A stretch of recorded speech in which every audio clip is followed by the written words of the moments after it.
तर कुर्ल्यामध्ये झाड कोसळल्याच्या घटनेच्या निषेधार्थ किशोरी पेडणेकर यांनी घटनास्थळी आंदोलन केलं आहे। कुर्ल्यात झाड कोसळून एकाचा मृत्यू झाला। या घटनेचा शिवसेना ठाकरे पक्षाच्या वतीने निषेध नोंदवण्यात आला आहे।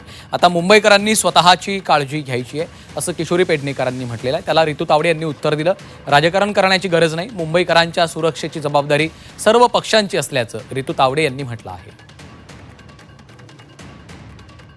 ज्या लहान मुलाचं श्रीवास्तव त्या मुलाचा मृत्यू झाला होऊन 5 दिवस झाले तरी जर आमची अक्कल ठिकाणावर येत नसेल, हे दुर्दैव मुंबईकरांचं, हे दुर्दैव। आता प्रत्येक मुंबईकरांनी रस्त्यावर उतरायचा आणि स्वतःची काळजी घ्यायची, असंच आहे। मग टॅक्स का पाठवायचे।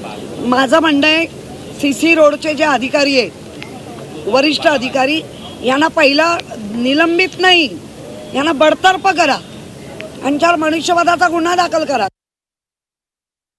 प्रत्येकाला निभावंच लागतं, पण अशा दुर्घटना ज्या घडतात आहे त्याला आम्हालाही वाईट वाटतंय।